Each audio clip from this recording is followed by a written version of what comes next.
It's an industry that's revolutionized every area of entertainment, from television to sports to movies. The video game business rakes in more than $20 billion a year, making bigger bucks than even Hollywood. This industry was created on products that were so exciting that people would stay up all night outside a store to get it the next morning. But how did two lines and a dot turn into the high-tech, hyper-realistic worlds of games like The Sims and Halo?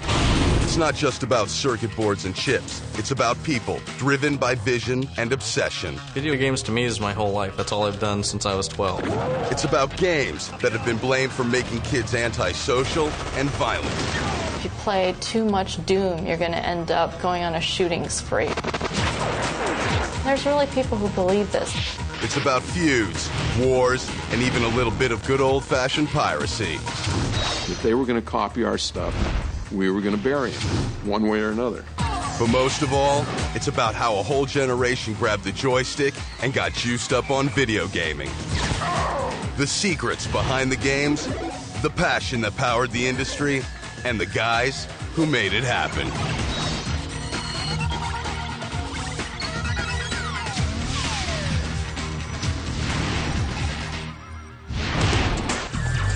Video games. For some people, they're a blast from the past. Something they used to do at the local arcade when they were hanging out after high school. But for others, video games are the new technological frontier, an innovative form of communication and storytelling, and the future of entertainment.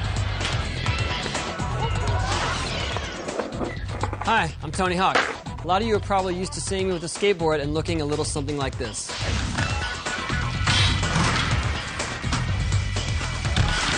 And a lot of you gamers are even more used to seeing me like this.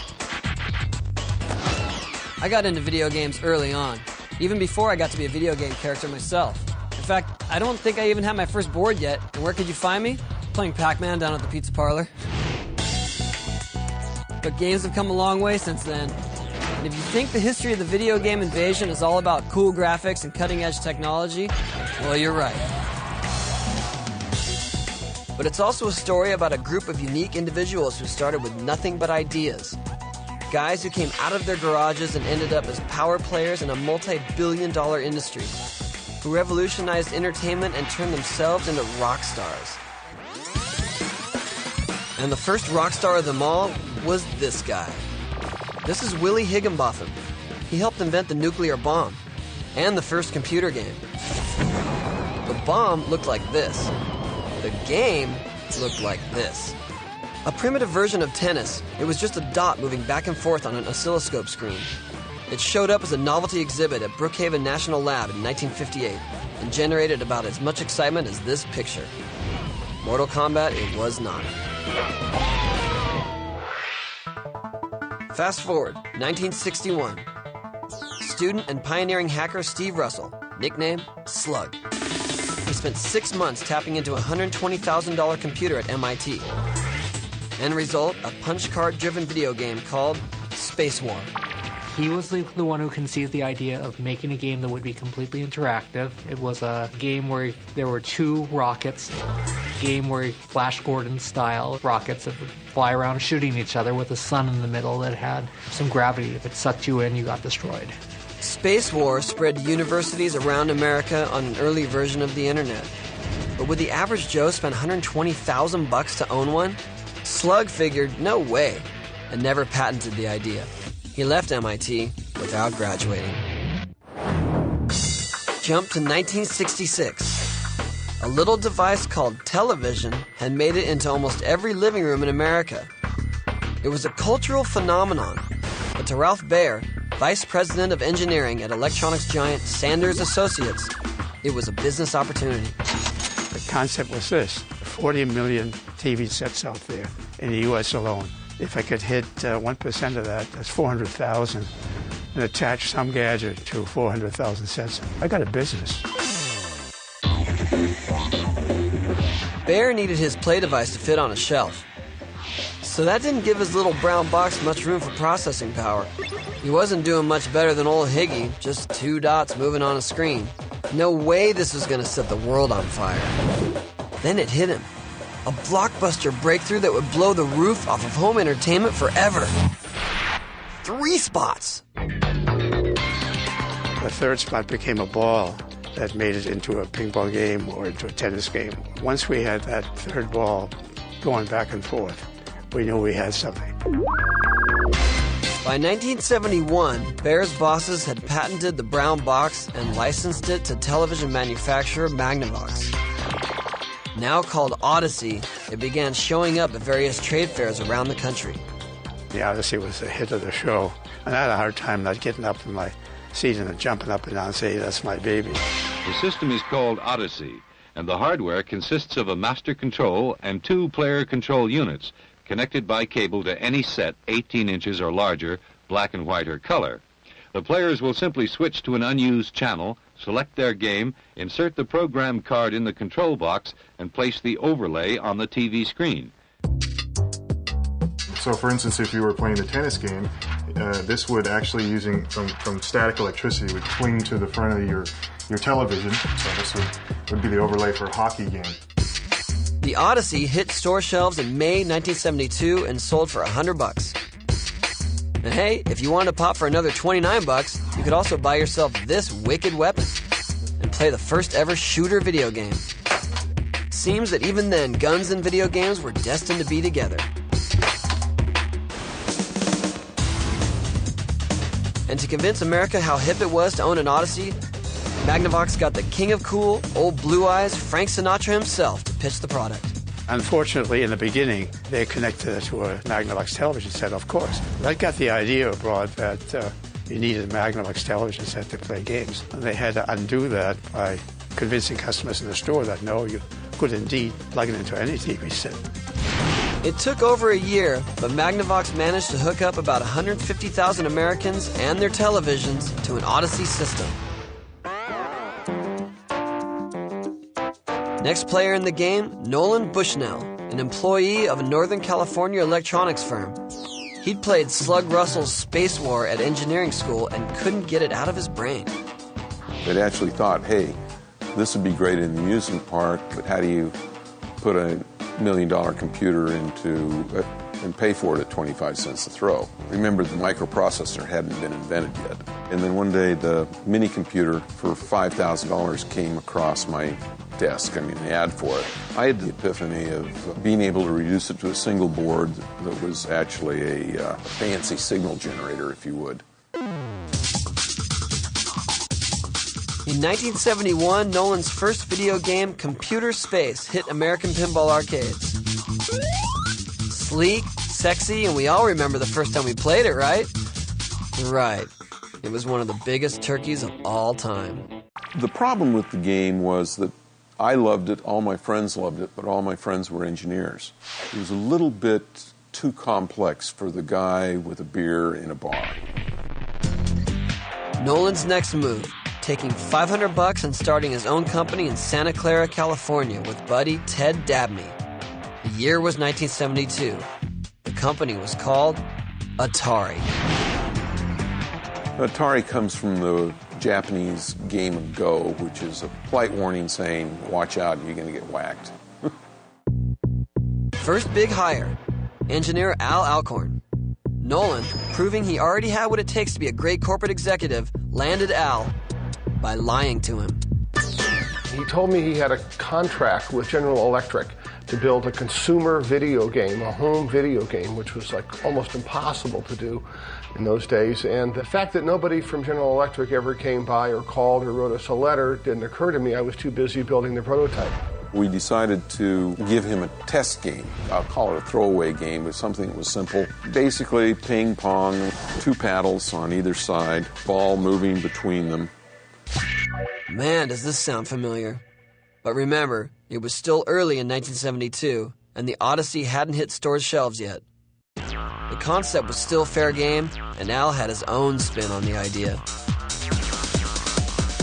One of the things I discovered is that if the ball didn't speed up, it wasn't fun to play. So I added the ball speed up to the game.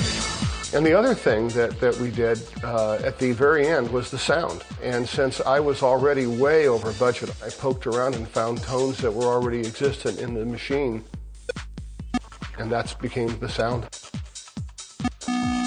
We said, okay, let's call it Pong, and we put it in Handicap's Tavern in Sunnyvale, California. This baby here is the original Pong prototype that went to Handicap's Tavern in Sunnyvale, and it has the original wire wrap that I built in 3 months in 1972. We put it in a box, put it up on the barrel. It was an immediate hit. We weren't aware of just how much of a hit it was until we got a service call and found that the coin box had totally filled up and wouldn't take any more quarters. Those are the kind of technical problems that we can solve. Here we have one of the first quarters that the Pong machine ever made, which now represents a multi-billion-dollar industry, and it's in a little piece of plastic. Atari started rolling out their machines in November of 1972, and America went Pong crazy. There were several reasons that Pong was very successful. The first one was it was extremely easy to play, but very, very difficult to master. They had to pay a lot of money to get really good. The second one is that women found that they were better players than men. It turns out that women have better small motor coordination than men do. And it became socially acceptable for women to ask men to come over and play Pong. More players meant more machines, and Atari needed more manpower to build them. Fast. We tried a few social experiments with running buses into undesirable parts of the town and giving people a chance to come and have a job. It was kind of a rude awakening from some of our Age of Aquarius belief structures. They hired whoever they could hire in the beginning, which meant they got a lot of bikers. You talk to some of the straight-laced people, and they talk about being scared to walk the floor. They talk about going into bathrooms and seeing used needles and stuff on the ground. The converse is, the 20% that stayed with us really appreciated the opportunity, became some of our most valuable employees. But who wouldn't want to work at a company where the bonuses came in beer kegs and strategy meetings were held in hot tubs? Since we had a lot of young people, we would constantly offer to throw a party if they hit quota. And it turns out when you've got 18, 19, 20-year-olds, they're much more interested in the party than an extra, 50 cents an hour. So we got known as a party company. There's a story that if you walked by the Borrega Street building and you breathed deeply by the air vents, you'd get stoned because the pot smoking inside of it was so heavy. It was a very laid-back culture, which is very important in a creative environment. I mean, you can't really punch the clock and come up with something creative. It didn't seem to matter what was going on inside Atari, because on the outside, they'd become the kings of the 60-year-old arcade business. And in America, how do you know when you've really made it to the top? When people start suing you. It wasn't long before Atari got hit with their first lawsuit. And it came from Magnavox, who claimed that Pong violated Ralph Baer's Odyssey patent. I looked at the patent and I said, my God, this guy's patented the idea of any kind of a moving object on a video screen controlled by anything, and it was filed in 1969. Well, the Magnavox was based on analog technology, which makes it fuzzy, didn't have sound, didn't have score. I mean, you didn't really feel like you were beating somebody when you beat them, which is one of the core essence of what a game is. But hey, what about those Magnavox trade show demos? Nolan Bushnell played a game in Burlingame, California, on May the 24th, I think, 1972. He signed the guest book, played the ping pong game. Bushnell decided to accept Magnavox's offer of a settlement.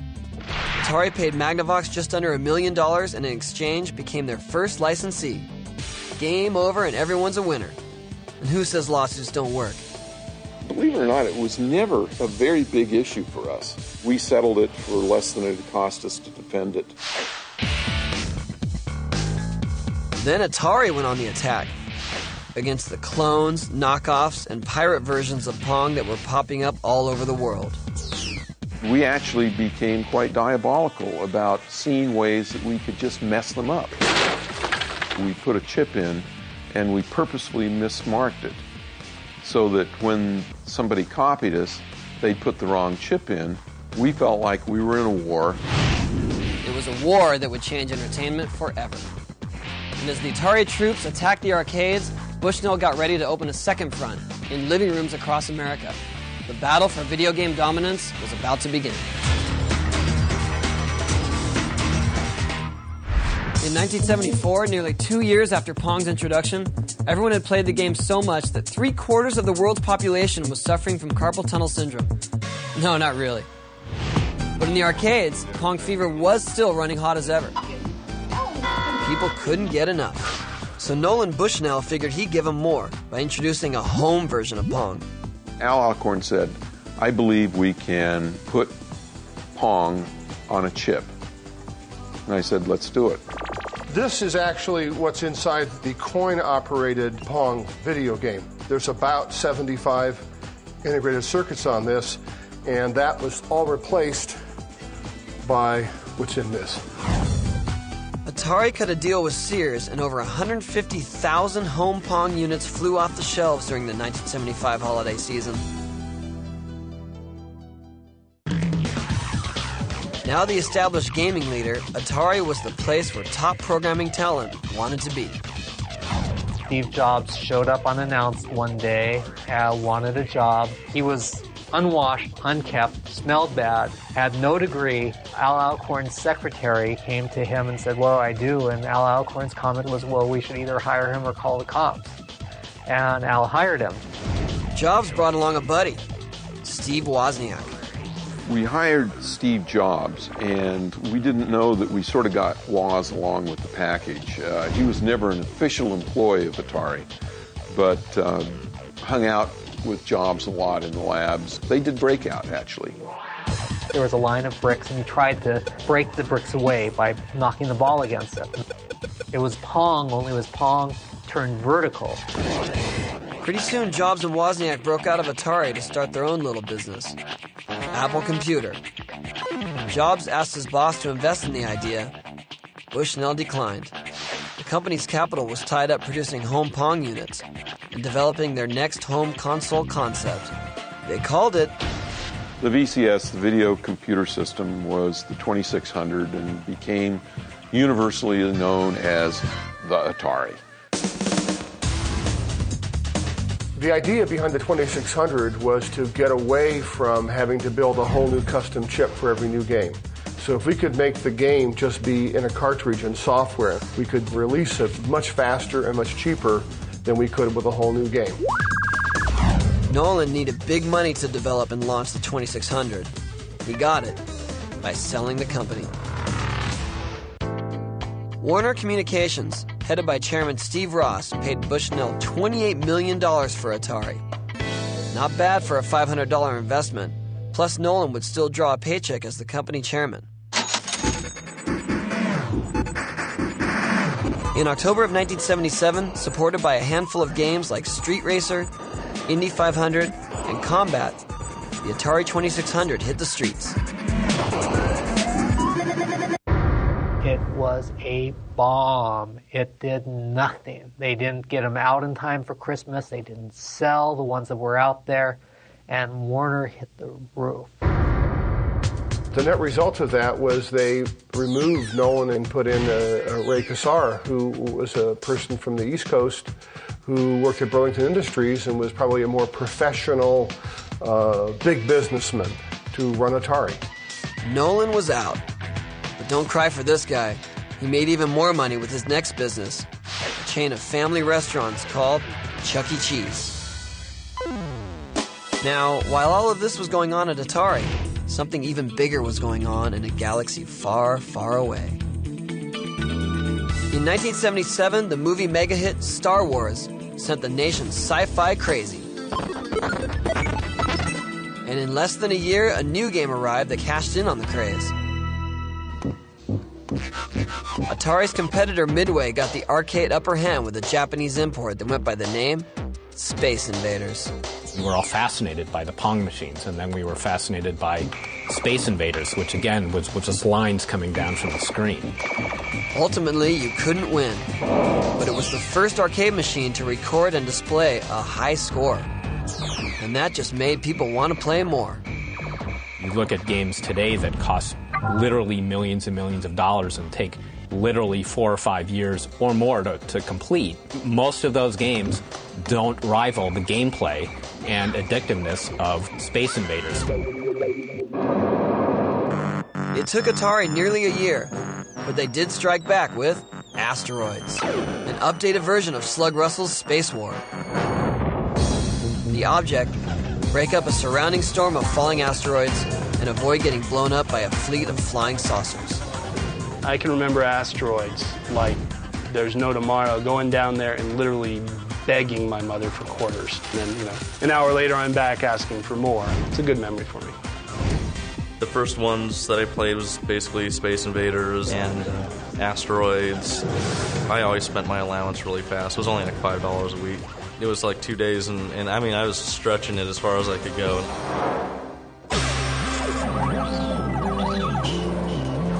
As the 70s disco danced their way into history, 1980 arrived, and true 8-bit color came to the arcade screens. Up until then, any color seen in a game had been achieved by using tinted overlays. Atari was pumping out hits like Missile Command and Battle Zone, which had a custom version built for the American military to use in combat training. One of the biggest hits of the year was Defender from Williams, an Atari rival. This was another Fight the Aliens game, but it was cooler because it had a radar screen that let you see everything that was coming your way. But there was one invader no one saw coming. Check him out. He's got a classic profile.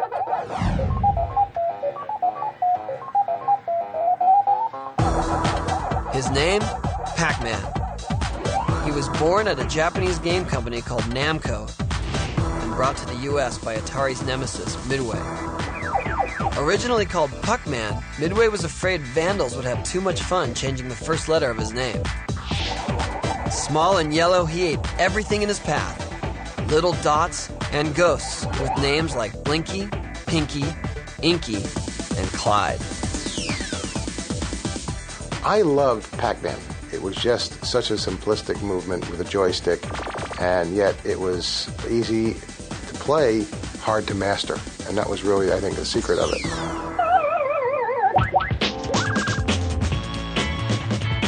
It was also the first time a character was the star of a video game. Most important thing about characters, you can license them. Pretty soon, Pac-Man had a song in the top 40 charts, a Saturday morning TV show, and he even made it to the cover of Time magazine. Then, a year later, Ms. Pac-Man showed up on the scene. Same profile, only this time sporting a bow and a beauty spot. There were also more mazes, more ghosts, and even bigger success. Time to head back over to Japan, and a company called Nintendo. They got their start in 1889 manufacturing playing cards. By 1980, under the leadership of Hiroshi Yamauchi, the company was desperate to cash in on the video game craze. Nintendo was doing modestly well in the Japanese arcade business. They could not get a foot in the US market. In desperation, Yamauchi turned to this guy he had hired named Shigeru Miyamoto. By Japanese standards, Miyamoto was sort of a wild man. When it came to music, he loved the Beatles and bluegrass. He played the banjo, and he loved designing toys. And they said, can you make a game for us? And Miyamoto started spouting off about how he'd do this and he'd do that. And then Yamauchi was like, yeah, sure. Just make us a good game. Miyamoto came up with something that had never been done in gaming. A story to motivate the action. A gorilla runs away from a carpenter and steals the carpenter's girlfriend. Carpenter chases the gorilla through a factory to rescue the girl. Hey, nobody said it was Shakespeare.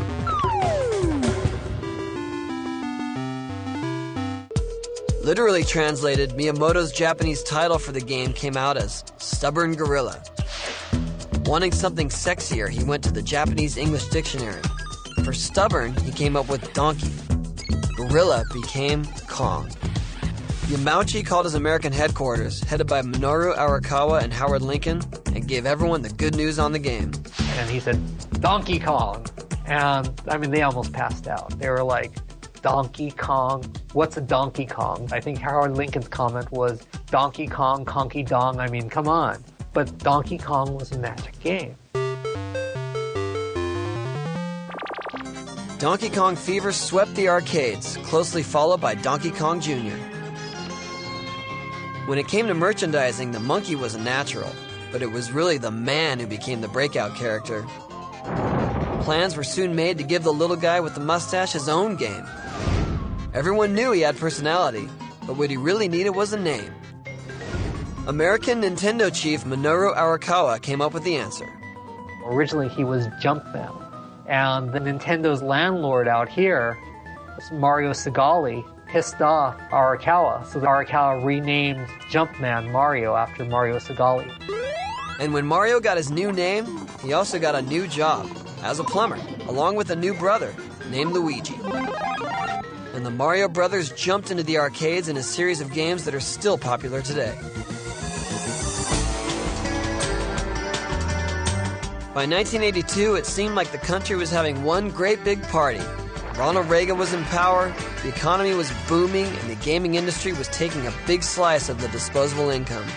Americans had now spent over 75,000 man-years playing video games and dropped more than 20 billion quarters in the process. It looked like things couldn't get any better. And you know what? They couldn't. The players in the video game industry were about to move up to the next level and face a revolution that would tear the business apart.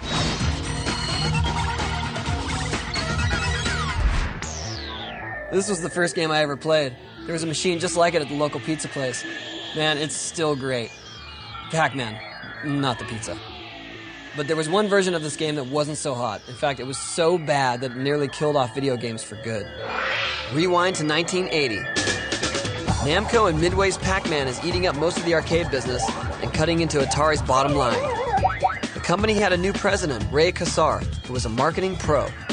Looking for a new revenue stream, he set his sights on American homes and getting the 2600 console into more of them. Marketing 101. People buy what they know, and people know these guys. Space Invaders had kicked Atari's butt in the arcades back in 1978. Now Kassar thought they were the ones who could save it. In the best can't beat 'em, join 'em tradition, he went straight to Taito, the original Japanese company that had designed the game, and bought the rights to a home version of Space Invaders. When it hit stores, 2600 sales skyrocketed. Kassar wanted more. We were asked to do home versions of popular arcade titles. It's a very difficult task because the Atari 2600 is a very simple game system electronically, whereas an arcade game had $4,000 worth of technology in it. Faster than you could say asteroids, more Atari arcade knockoffs hit store shelves. Atari soon had a reputation as a profitable company and a great place to work, but only if you were in upper management. The culture changed at Atari when Bushnell was forced out and the new management came in. They didn't understand the industry. They didn't understand consumer electronics. They didn't understand technology. They had little respect for the creative work that was being done by game designers such as myself. These engineers would create a software program that would result in $20, $30 million in sales. And they were making this little paltry salary, and they figured, gee, I'd like to get a penny or two or three per each cartridge.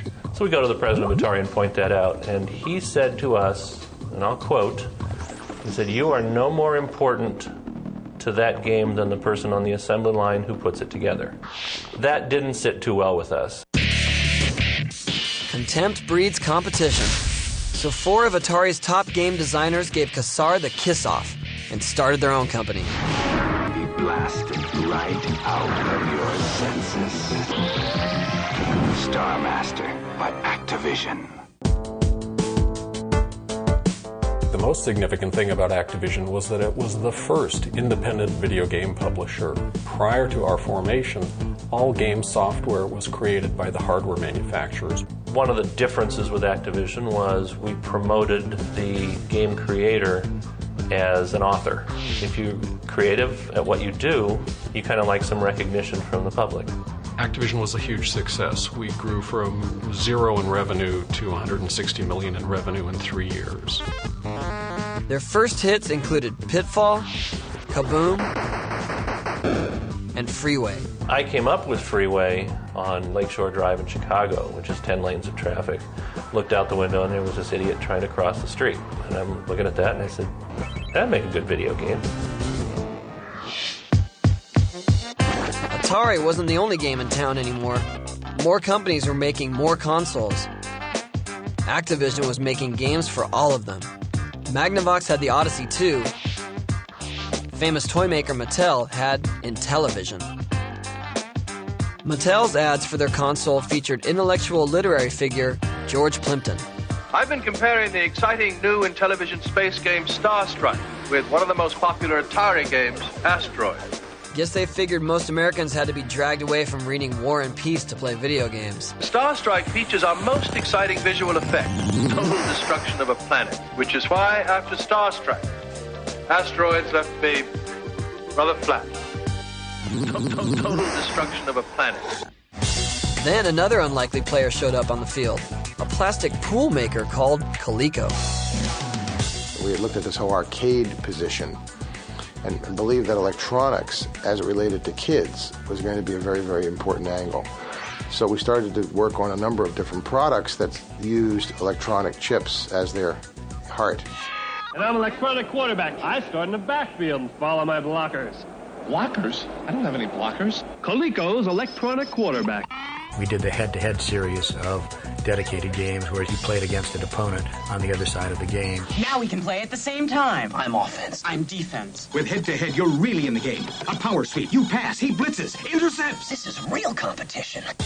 Then we did the miniature tabletop arcade games, which were miniature versions of Pac-Man and Donkey Kong. They looked exactly like the arcade games. They were very successful, and that put Coleco on the road to developing more video and electronic games.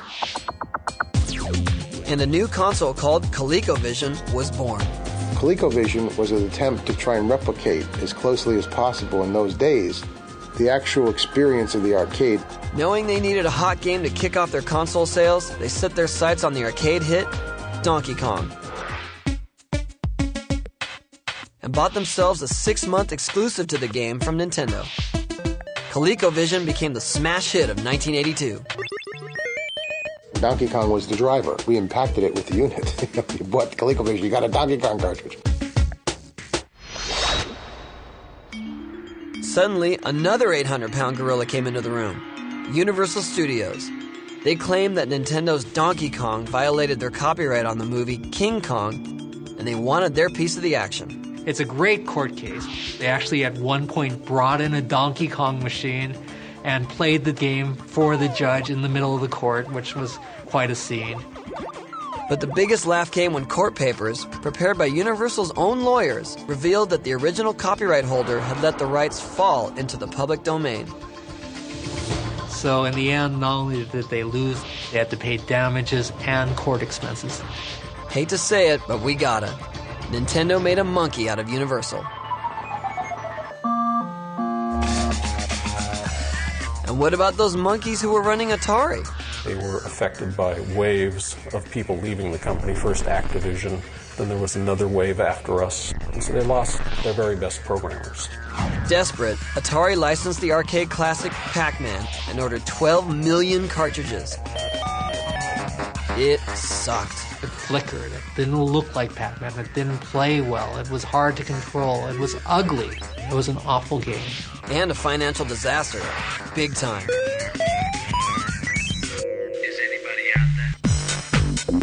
Steve Ross, chief of Atari's corporate parent, Warner Communications, decided to step in, and he brought one of Hollywood's biggest talents along with him, Steven Spielberg.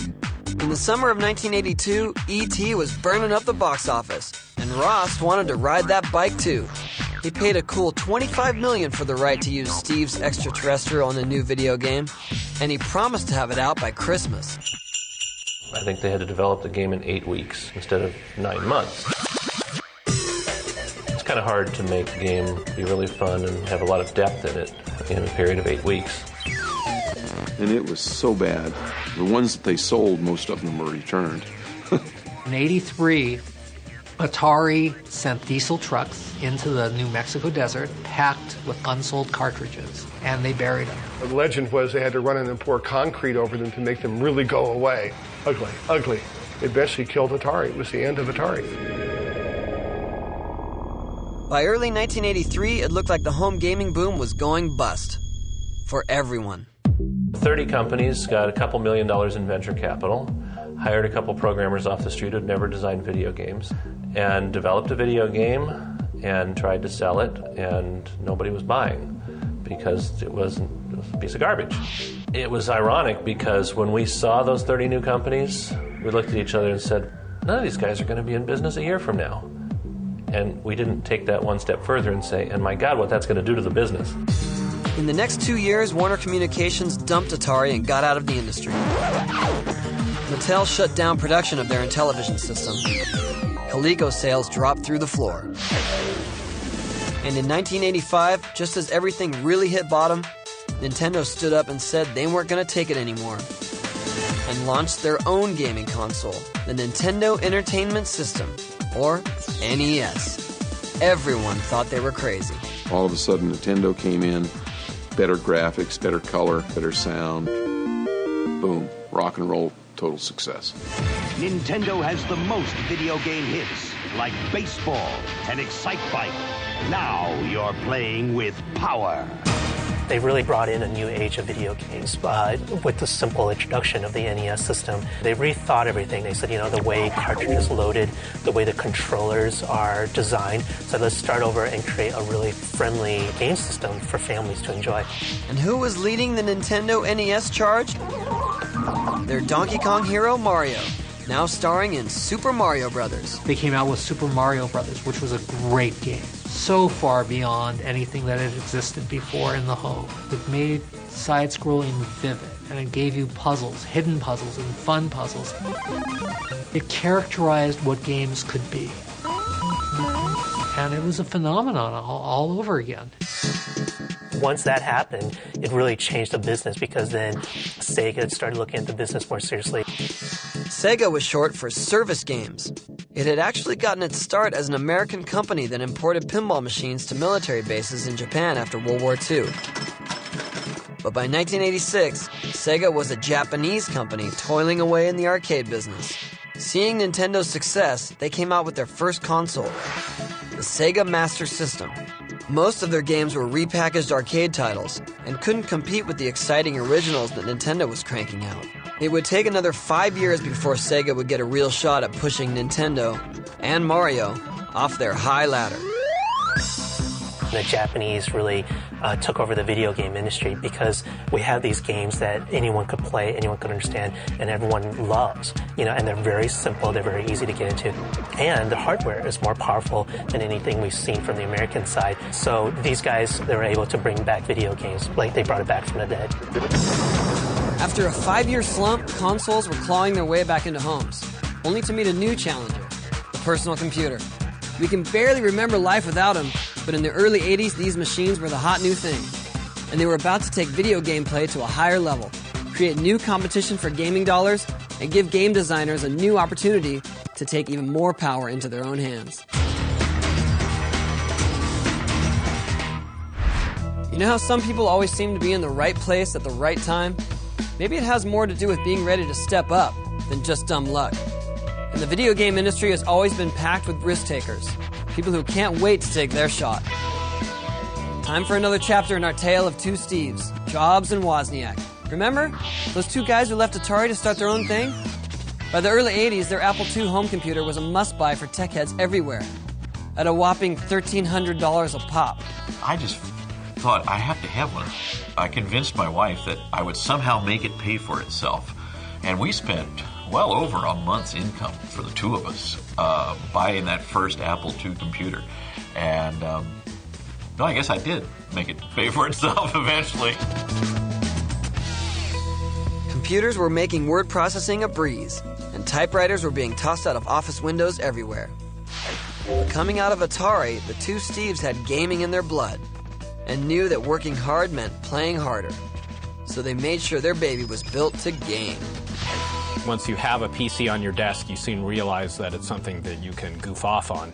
And right from the very beginning of PCs on desktops in the workplace, there were games to play. In those days, the mid-'80s, a lot of them were just text games like Zork. And the great thing about that is because it was all text, it actually kind of looked like work. A rival PC, the Commodore 64, came out in 1982 and was even more successful. 22 million machines were sold in 1983 alone. Well, maybe because that one was only $600. When the Commodore 64 first came out, I bought one of those like the first day and spent like the next month just learning the machine, trying every last feature of it. And then the first game I did actually was on the Commodore 64. I would go into the college and there were students programming on the Apple, so I could ask them, how do you get the dot on the screen? And yeah, I'm just asking them all the basic commands and writing them all down and trying to make my own programs in the corner on the machines. I loved playing on a computer a lot more than a console because I felt like the interaction was there. There was a lot more fun in actually programming things rather than just being passive and letting somebody else make the game for me. That was really when I fell in love with games. Back at Apple, a young employee named Trip Hawkins was getting ready to pull a Steve Jobs on Steve Jobs and take off on his own.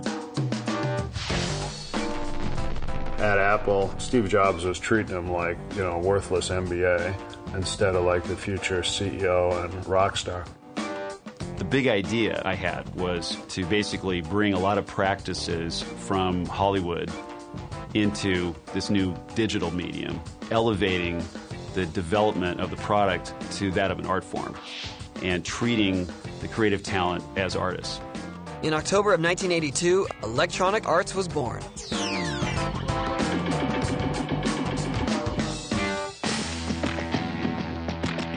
We wrote the business plan in November '82, and 2 weeks later, Atari, which had just shipped E.T., announced that they weren't going to make their revenue and profit targets. What they were doing is they were spending their money on bulldozers, bulldozing all those ETs into the ground. We thought cartridge video games were done forever. So we took a big risk when we launched and only did floppy disk PC games. Tripp had to get people's eyes back on gaming, and he did it by catching their eye on the store shelves. I immediately gravitated towards thinking that the product should be packaged like a record album. And it was very successful in the marketplace in that a lot of people really liked those early record albums.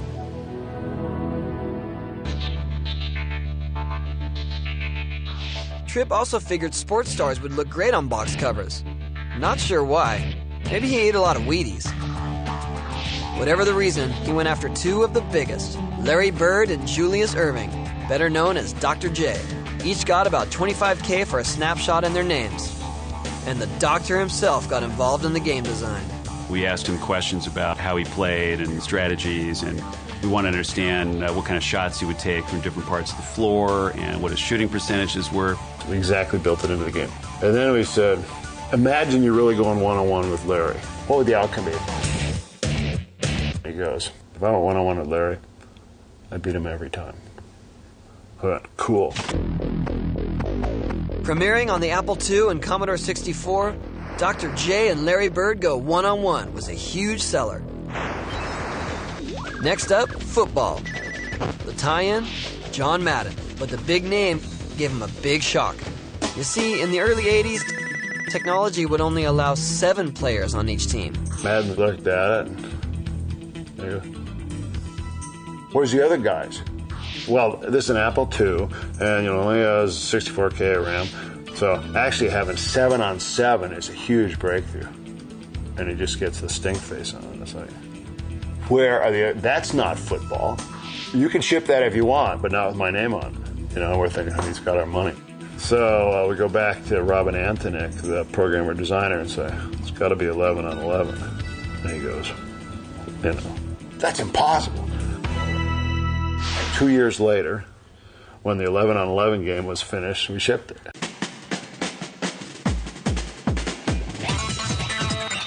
And in 1988, the ultimate video sports game franchise was born, along with one of the greatest video game marketing opportunities ever. Like football itself, a new version of Madden started arriving every season, with new teams, statistics, and players. And I said, this is the crown jewel. We're going to build a company around this. This is going to be a hugely successful product. Madden's success proved that sports could be very, very good for EA. And it has, giving birth to a whole subdivision within the company. And it doesn't stop there.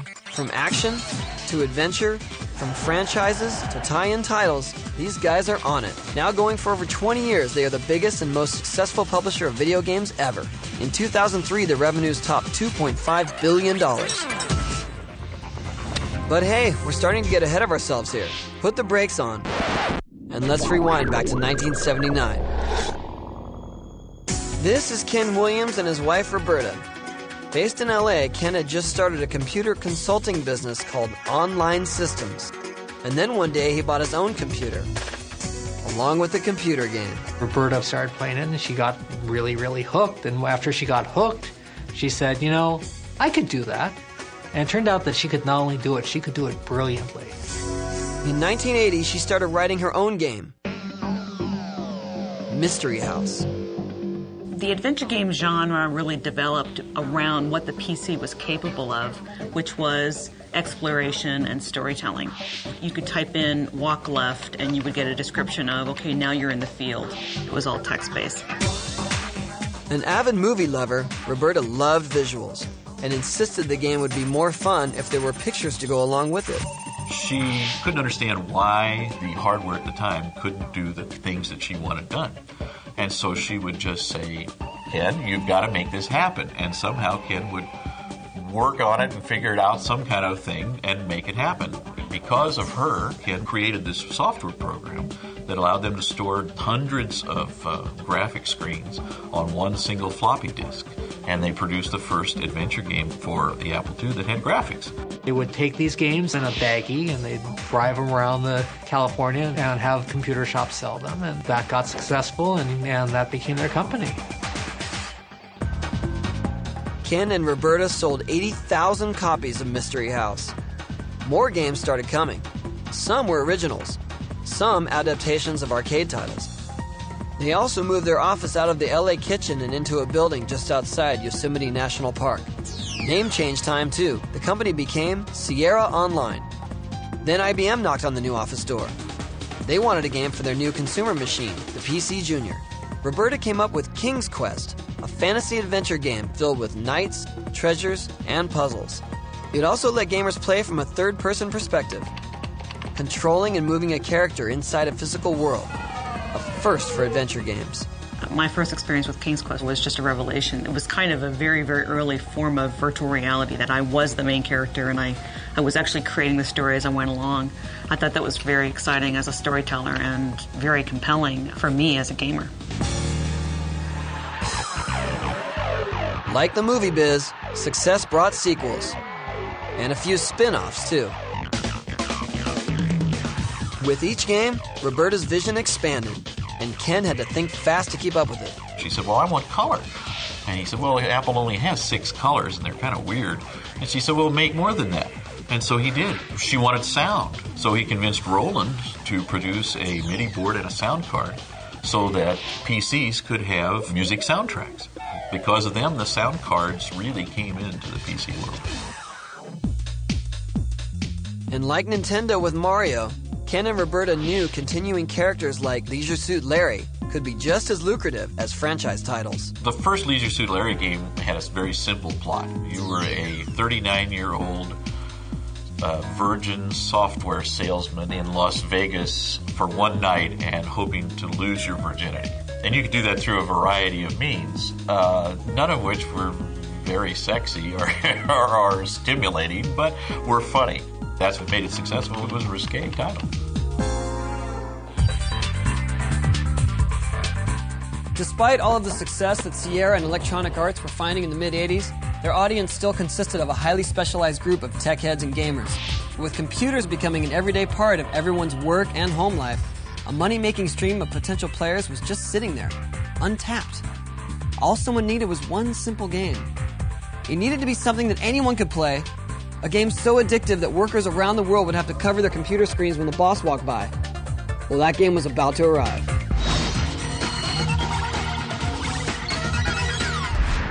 In terms of global obsession, this next game broke all the records. It was one of those classic, why didn't I think of that ideas? A game so simple no one in the world could resist playing. It was called Tetris. And next to cocaine, it was the most addictive substance being passed around in the party-hardy 1980s. And the idea came right out of Party Central. Well, make that Communist Party Central. In 1984, Alexei Pajitnov was working at the Academy of Science in Moscow. Occupation? Mathematician. His hobby? Puzzles. Alexei came up with Tetris using his computer at work. He based it on an old Russian puzzle game called Pentomino. So this is original Pentomino which I brought from Russia. And I had an idea to make two-player game with this. And I start to program it. And when I program it, I see, well, in order to put it there, you need to flip it or rotate it. That was the moment when Tetris was born. In 1985, the game was ready, and Alexei made his big launch, Soviet style. Release in Russian means that you give the copy to your friends. And that was like a forest of fire, you know. In 2 weeks it was on every single PC in Moscow and probably in Russia, I don't know. And of course, Alexei made a ton of money, retired, and he's been sitting around sipping Stoli in this 30-room mansion ever since. Yeah, right. This was the Soviet Union, remember? It was the communist power in Russia, so basically at that point we are agreed that I will grant them all my rights for 10 years. So the communists did what any good capitalist would do. They sold the rights to Tetris around the world. It started showing up on US computers in January of 1988. Soon everyone was playing. At home, at work, on company time, personal time, it didn't seem to matter. The nation was transfixed. Kids, ask your parents. If they say they never played Tetris, they're lying. Tetris is very intuitive. Kids are very good in Tetris. Adult people, even senior people like these games. Everybody finds something for himself with this game. Smelling a hit, Nintendo used Tetris to launch Game Boy, their new handheld gaming device. The very big part of the Tetris success is connected to Game Boy. Somehow this platform and this game was born for each other. Game Boy with Tetris was sold in the number of 30 millions. It's pretty big number. Not only was the game a hit, it helped establish the Game Boy as a viable and popular gaming platform that could move software in numbers that rivaled consoles and PCs. And continues to do that kind of business today.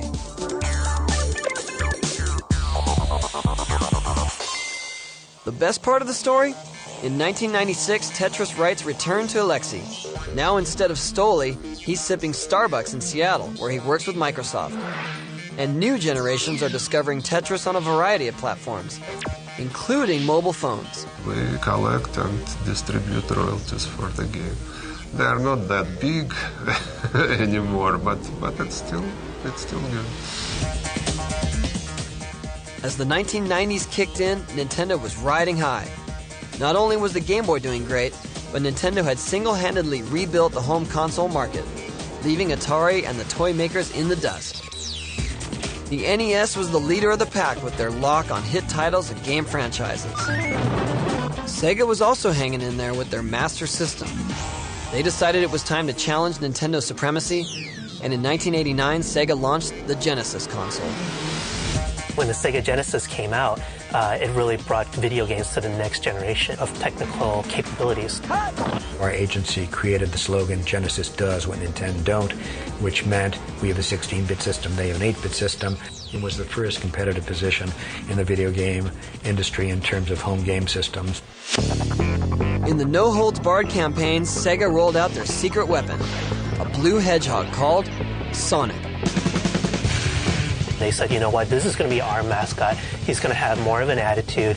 He's going to be geared toward a slightly older audience, and he's going to be fast. They used to show Sonic just like whizzing by on the screen and just going super fast while Mario is just kind of jumping up and down. And they really made Mario out to be some kid's character, while Sonic was, hey, this is the next hottest thing. And this sound, heard at the end of every Sega commercial, piled on the attitude. While Sega and Nintendo were fighting over the home market, gamers were heading back to the arcades, where the games were more graphic and intense. Games like Street Fighter II and Mortal Kombat. Mortal Kombat is a game where after you've beaten your opponent, you can put in what's called a fatality, and you can rip out their spine and their skull, or stick your hand into their chest and pull out their heart, or a whole bunch of other really grisly little endings.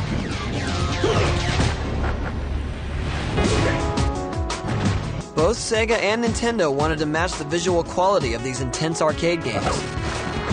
Sega saw possibilities in a new format, the CD-ROM. One CD could hold 320 times more data than a console cartridge. To you and me, that's just more gaming power. But just as Sega began to consider the CD-ROM, personal computers beat them to the punch. In 1993, a new game designed for the Macintosh home computer made its debut. Blue pages. It was designed by Rand and Robin Miller, two brothers who had found modest success designing children's computer games. Working out of their garage in Spokane, Washington, they crafted an immersive, interactive world. Myst. Typically, games start with a gameplay system. Ours start with a place.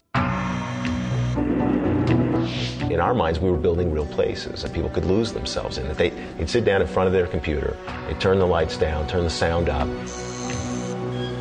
and they'd forget that they were in this world, and they would feel like they were in that world. The graphics in Myst were what defined it, because for the first time, I think people saw stuff on their screen that could be mistaken for real images or real places.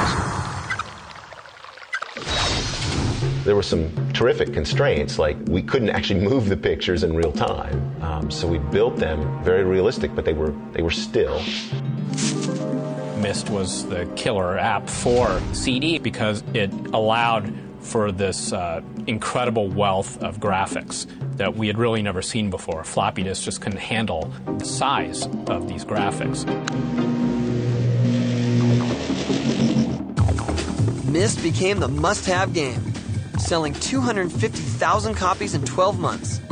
It stayed on computer game bestseller lists for the next 3 years, selling over 4 million copies. It also turned the Miller brothers into millionaires. I smile because I look back and think when we were two stupid brothers sitting in the garage, we didn't have great insight. We maybe had some good instincts, and the timing was right. For loads of gamers, Myst was a watershed moment, with its enchanting, magical graphics helping to create a completely immersive experience. But the next killer application for multimedia PC would follow arcade games down a much darker, more brutal road. And suddenly, the video game industry would find itself in a head-on collision with the U.S. government. 20 years after the awesome success of Pong, video games had morphed from a geeky hobby for computer engineers to addictive entertainment for the masses. And like all success stories, the industry soon attracted the attention of big business and lawmakers. Okay, let's back up to 1981 for a second. This is the original Castle Wolfenstein, a classic let's fight the Nazis computer game. When it came to action gaming, this was as good as it got. But just 11 years later, technology would take it from this to this. Wolfenstein 3D was the brainchild of id Software, a company run by two young game designers named John Carmack and John Romero. Based in Texas and both in their early 20s, they were hardcore gamers with a passion for movies like Aliens and Evil Dead, and a love for heavy metal music. Combine these influences with Carmack's recent mastery of smooth scrolling 3D graphics for the PC, and you got one of 1992's breakout computer games, especially when the buzz got out about its blood and gore content. people were quite literally blown away by it because they never seen anything like this. And it really showed that there could be this whole interesting, compelling, edgy gaming experience on a PC that you weren't able to find on consoles or necessarily in arcades. It was also one of the first games to be played through a first-person perspective. Since you needed to shoot a lot of people to win, it helped coin the video game genre title, first-person shooter. First-person shooter is where your eyes are the monitor, basically, and you get to see your hands or your weapons or whatever in front of you, so it's you. And first-person to us was the most successful interface that there was because you didn't have to think about anything but just what you're doing in the game. But the best thing about Wolfenstein 3D was the way it was sold. With more and more computers hooking up to the internet, Carmack and Romero could take advantage of a new distribution system called shareware. Shareware was a really, really radical concept at the time because what it basically meant is that you would be giving games away online, portions of a game, hoping that people got hooked. Here's the first third in a trilogy that you get for free, and you leave them with a cliffhanger and all this stuff, so they have to buy the other two. And it was like crack, basically, over the internet. And a lot of people got hooked on Wolfenstein's hardcore style. 18 months later, Carmack and Romero gave them their next fix. The game was called Doom. December 10th of 1993, when we released Doom, we'd been up for about 30 hours before that working. It was trying to get this uploaded, but there were so many people waiting online that id could not get in to upload it. And the files in the drive should have been an empty directory, but people were putting sentences in there as file names. They're making, when will it be here, you know, and hurry up and stuff. It's like a whole directory full of sentences, and we're just like, these people are insane. What it had to do was to tell everybody to just back off, don't come on for a few minutes while they upload the game.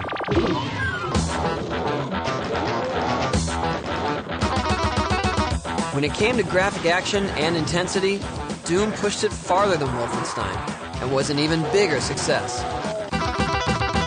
My most seminal gaming experience was playing Doom with my headphones on late at night with my wife asleep in the other room and being really terrified.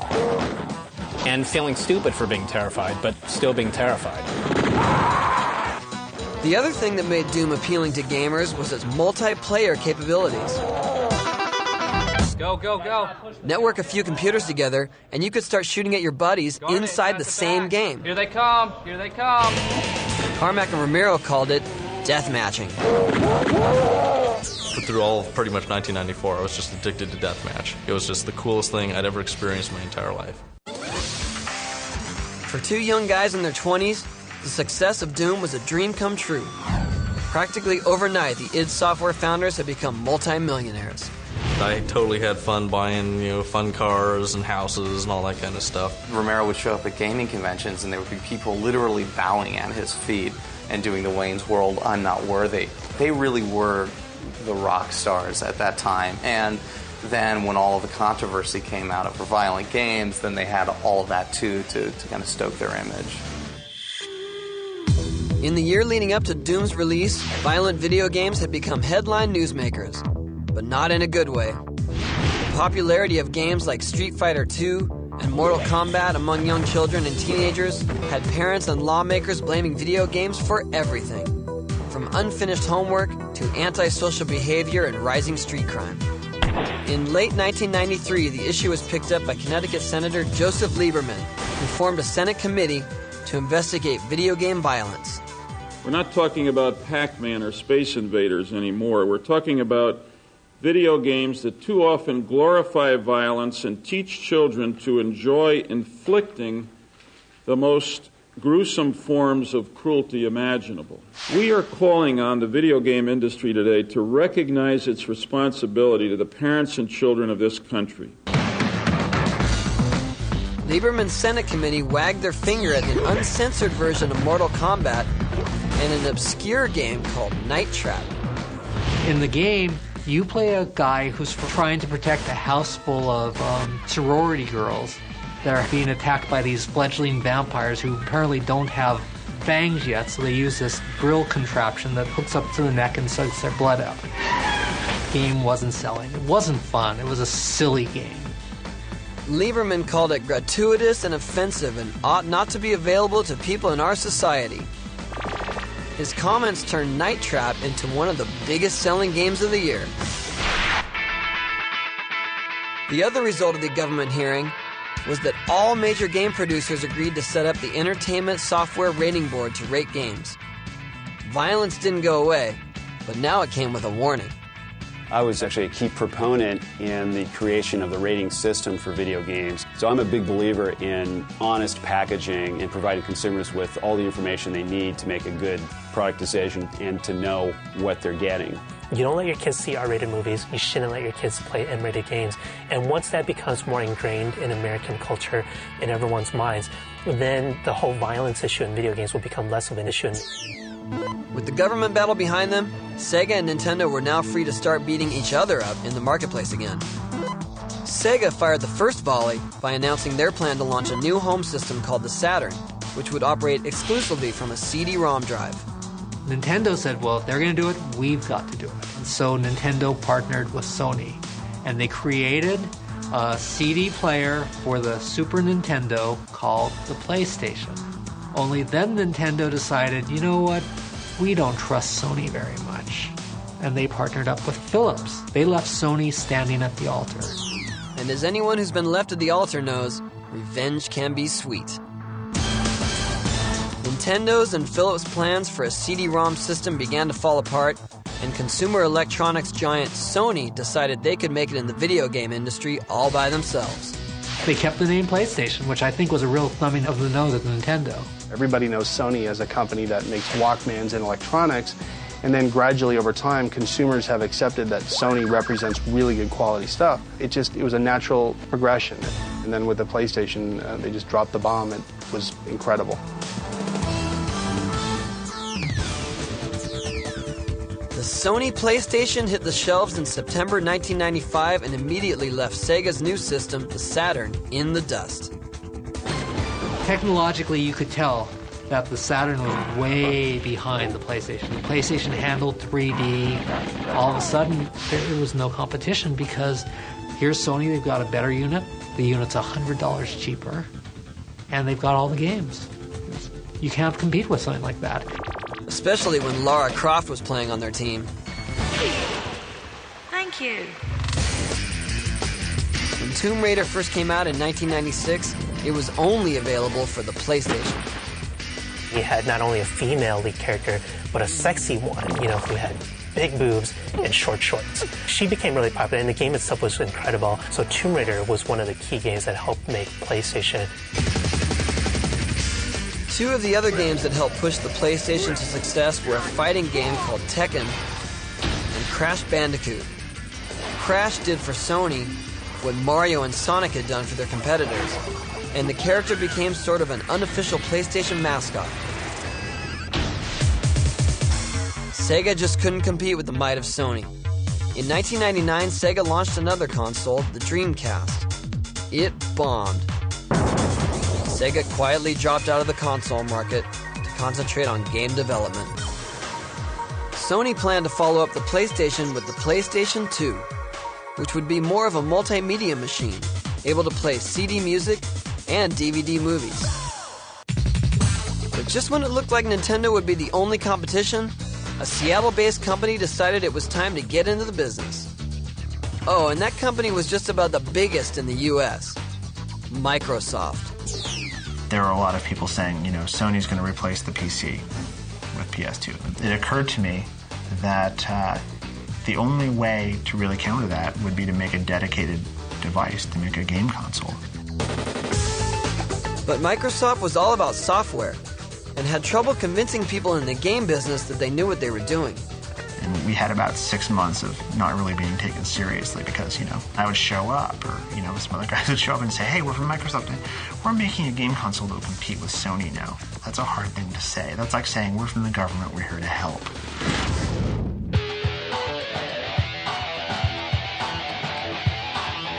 But it turned out that Microsoft did know what they were doing. 4, 3, 2, 1.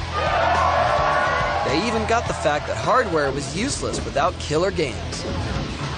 When the software giant released the Xbox in 2001, they had an exclusive on a new first-person shooter, Halo. If you look at successful console launches, and you'll see the console becomes a player for the popular game. Xbox became the Halo player. Yes, this black device with the green circle on it plays Halo. Halo is a big hit because the critics loved it, then the hardcore gamers really picked up on it, and then word of mouth spread. Microsoft might have established their gaming credentials, but along with Nintendo's new mini-disc system, the GameCube, the Xbox was still chasing the market leader, Sony's PlayStation 2.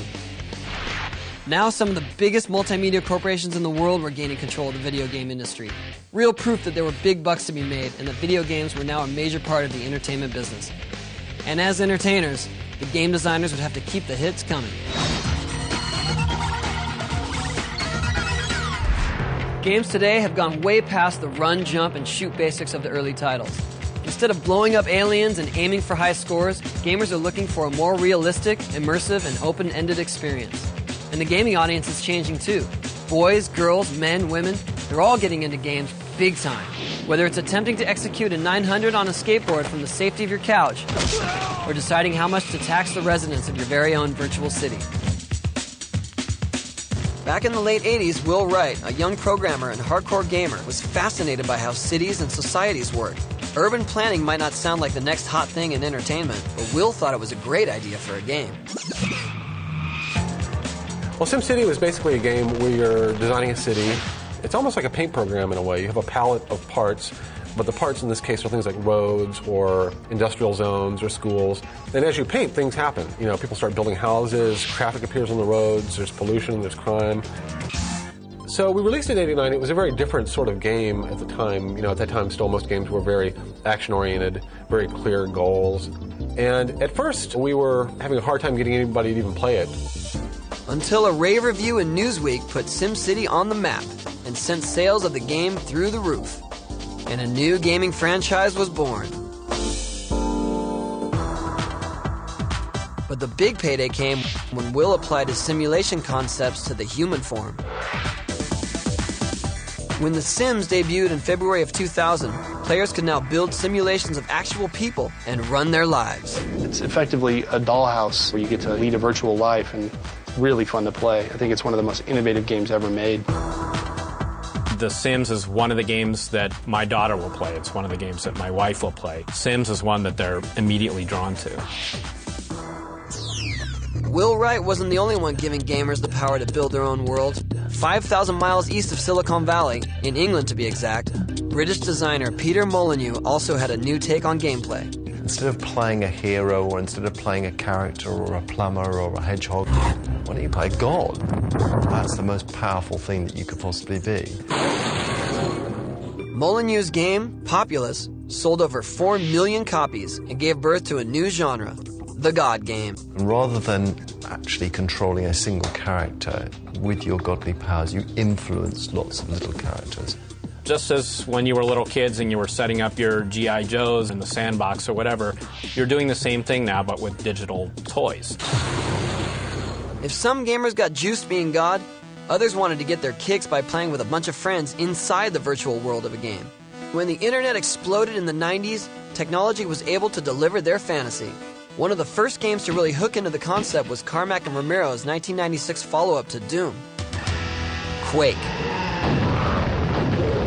Quake enabled 16 people to play over the internet, and that really just blew it open. There started to be teams of gamers, and they called themselves clans. All right, go now. I just wake up in the morning and can't wait to go hop on the game and see who's there, or say hi, or pop in and go kill people.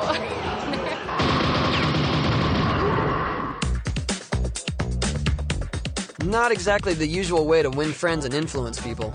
Within months of Quake's release, some of the clans decided to have a get-together so they can meet face-to-face. QuakeCon is really a grassroots event. It was about 50 guys that wanted to get together because they met online and thought, well, we'll just do it in Texas. And it just grew. This has become a yearly vacation. It's my time to just have fun, stay up late, sleep late, meet people I play against online.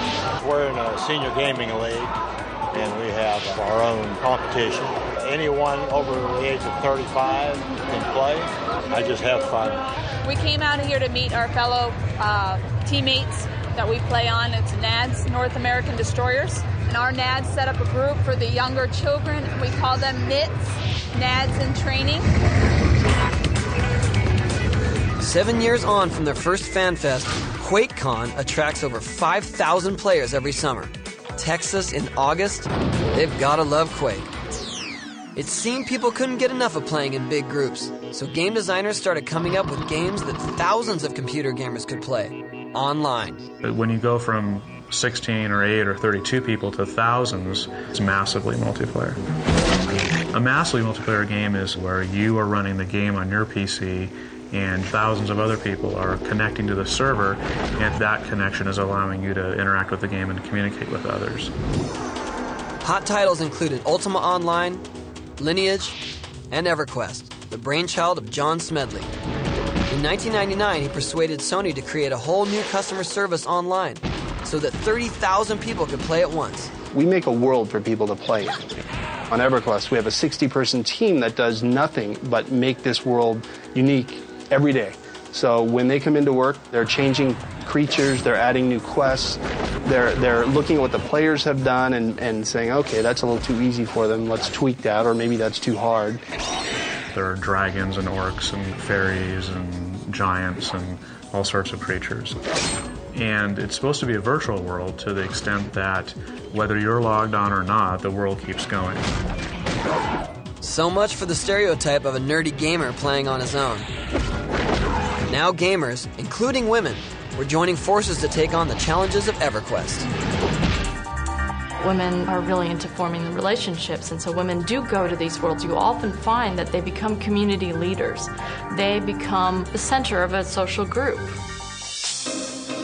Soon, millions of computer gamers around the world were logging on to massively multiplayer games. PlayStation and Xbox jumped on the bandwagon in 2002 when they made the latest versions of their consoles internet-friendly. The console online scheme is really just a response to the PC. They're looking at what's happening on the PC and saying, well, we can do that too. If a game is entertaining and you put it online and it's entertaining online, then it's awesome. It's entertainment squared. If it's a bad game and you put it online, you're just spreading the misery around in a more efficient way. You probably won't believe it when we tell you this, but not everyone plays games for fun. Remember how back in 1980 the U.S. Army ordered a special version of Battlezone from Atari to train the troops? The Marines even had their own version of Doom in 1994 to teach teamwork skills. 21st century Army recruits are tech-savvy and into video games big time.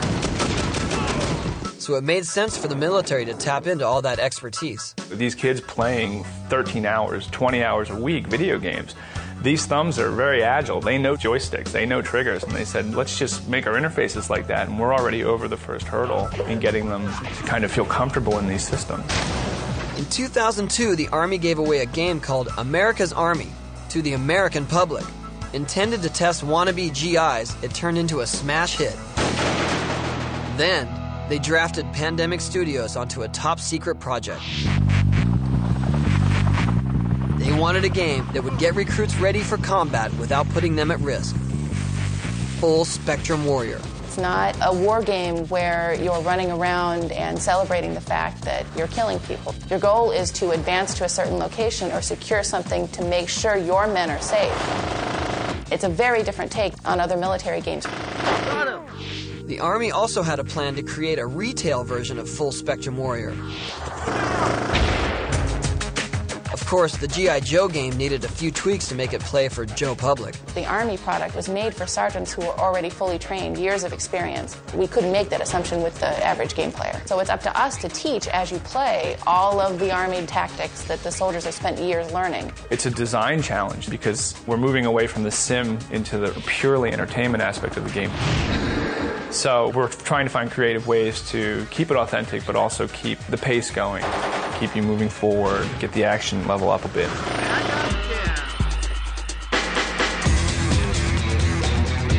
Playing the commercial version might just be one of the best recruiting tools the Army could dream up.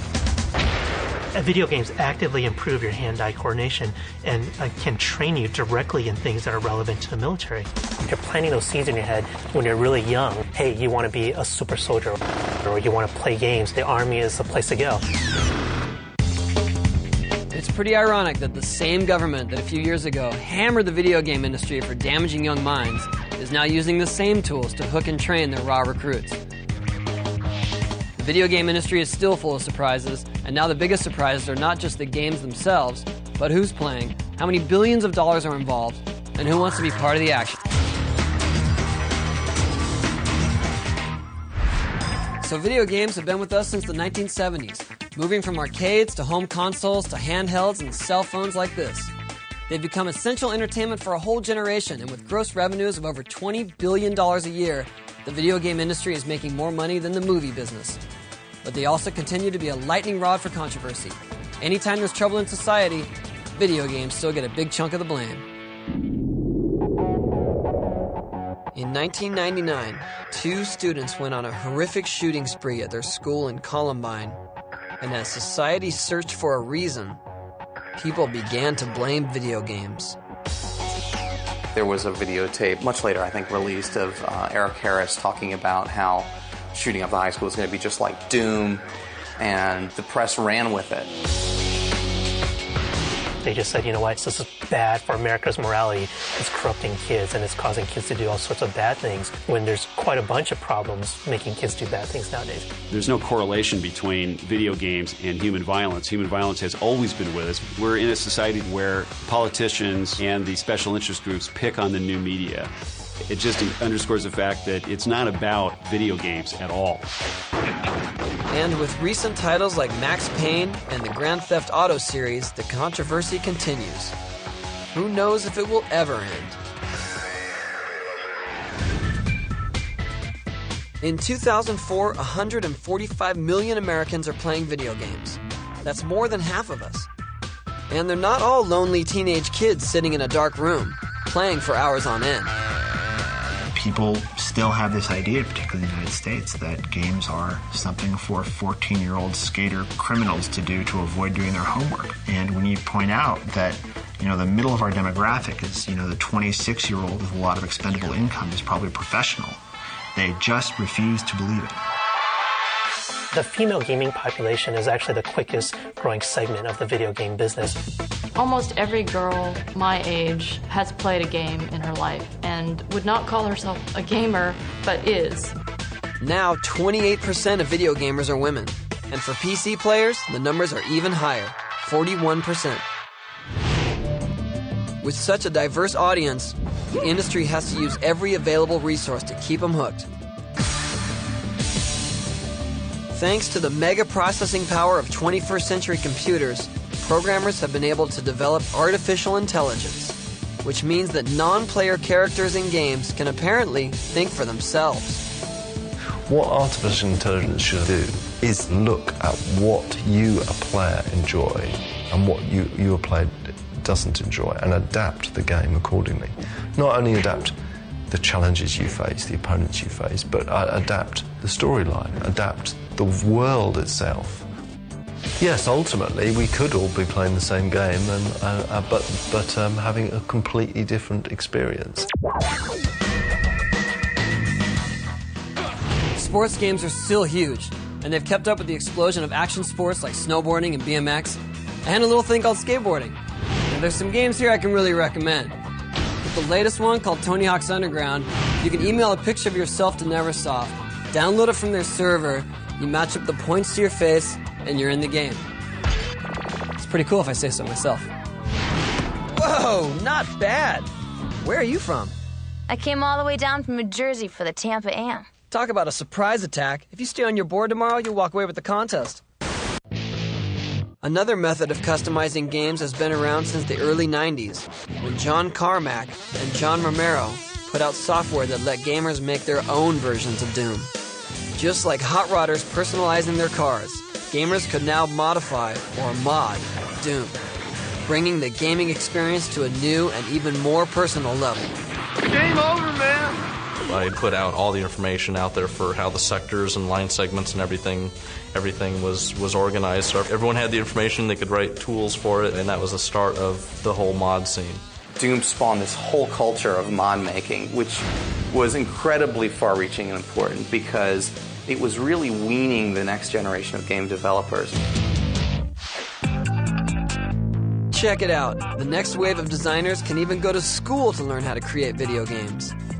For me, game design is a design field, like architecture. It should have courses, departments, whole schools dedicated to it. At schools like USC and the DigiPen Institute of Technology in Seattle, a degree in game design is more than just a workout for the thumbs. We want to teach people how to be critical thinkers about this rich medium that there isn't historically a lot of academic grounding to. We have the Faculty of Science and the Faculty of Fine Arts. You may not have bargained for so much math.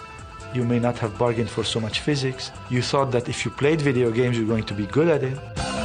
Having more game-related studies in a university context is part of what needs to happen for games to become a more mature pop cultural medium.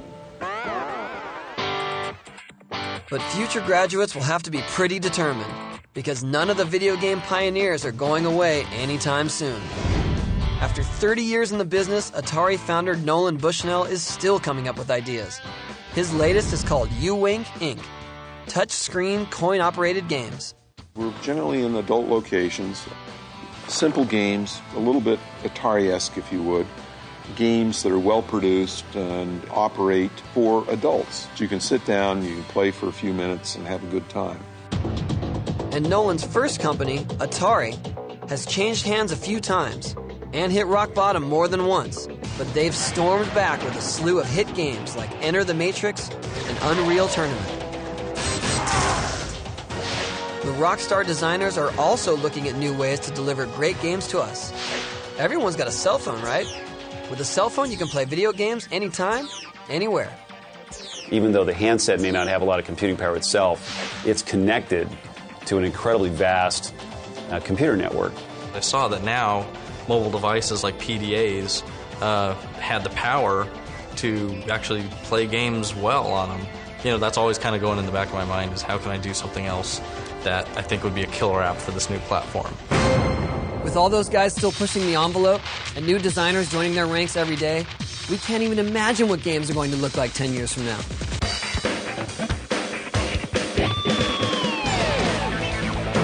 In just a few short decades, video games have led an entertainment revolution.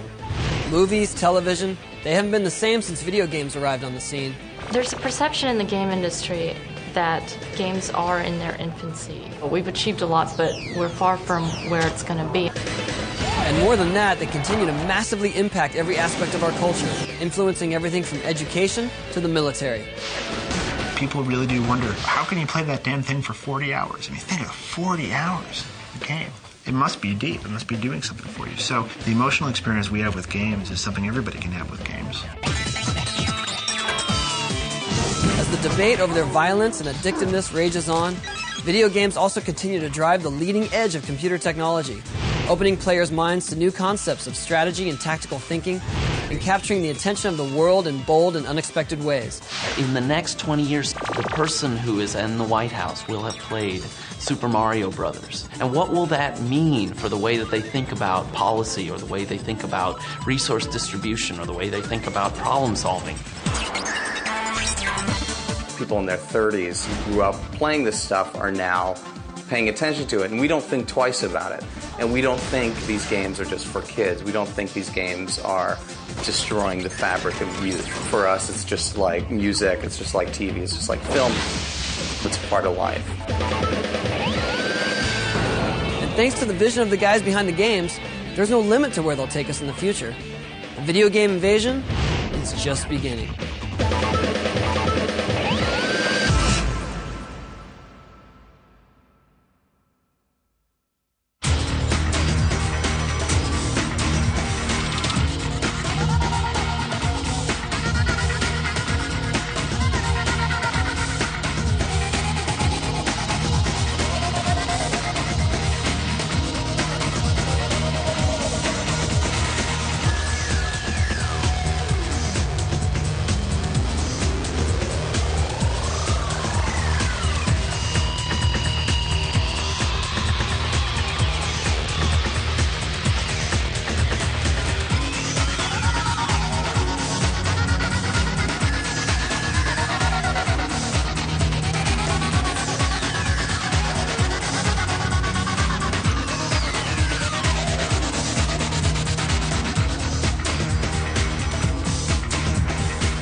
GSM.